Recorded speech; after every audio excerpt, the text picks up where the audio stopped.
पावसाळ्यात शिळं अन्न खाताय? किती तासांनी पदार्थ खाल्ले तर फूड पॉइझनिंगचा धोका, आजारांना आमंत्रण आपण देऊ शकतो, ते आज आपण पाहणार आहोत.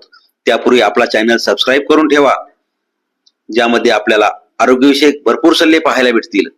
देशातील बहुतांश ठिकाणी मान्सूनचे आगमन झाले आहे. पावसाळा सुरू झाला आहे. या दिवसात आरोग्याची अधिक काळजी घ्यायला हवी. पावसाळा हा लोकांसाठी आनंददायी मानला जातो, मात्र या ऋतूत लोकांना आरोग्याशी संबंधित समस्यांना सामोरे जावे लागते. त्यामध्ये जास्त करून फूड पॉइझनिंगचे प्रमाण वाढते. विशेषतः खाण्याच्या सवयीबाबत विशेष काळजी घ्यावी लागते. बरेच लोक दिवसातून एकदा स्वयंपाक करतात आणि रात्री पर्यंत तेच अन्न पुन्हा गरम करून खातात. पण पावसाळ्यात ही चूक करू नये.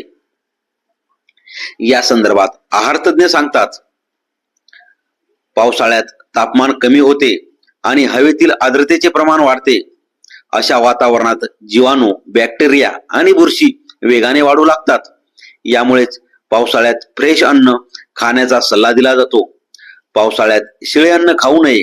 या ऋतूत अनेक पदार्थ लवकर खराब होतात. असे पदार्थ खाल्ल्याने पोटाचे विकार वाढतात. पावसाळ्याच्या दिवसात फ्रीजमध्ये ठेवलेले अन्न खाणे टाळावे. स्वयंपाक केल्यानंतर अनेक लोक ते अन्न फ्रीजमध्ये ठेवतात आणि नंतर खातात. 2-2 दिवस किंवा त्यापेक्षाही जास्त दिवस काही जण पदार्थ फ्रीजमध्ये ठेवतात. असे शिळे अन्न, गार पदार्थ खाऊ नयेत. गरम ताजे अन्न खावे. याशिवाय पावसाळ्यात स्वयंपाक करताना स्वच्छतेची विशेष काळजी घ्यावी. फळे, भाज्या धुवून घ्यात. कोमट पाण्यात मीठ टाकून भाज्या स्वच्छ धुवून घ्या. पावसाळ्याच्या दिवसात बाहेरचे अन्न खाणे टाळावे. पावसाळ्यात शक्यतो बाहेरचे अन्न खाणे टाळावे. या दिवसात शरीरातील चयापचय क्रिया मंदावते आणि प्रतिकारशक्तीवर परिणाम होतो.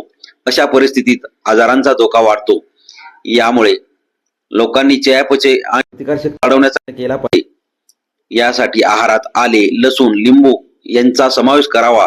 निरोगी जीवनशैलीला फॉलो करा. आजारी किंवा पोटाची तक्रार आढळल्यास त्वरित डॉक्टरांचा सल्ला घ्यावा.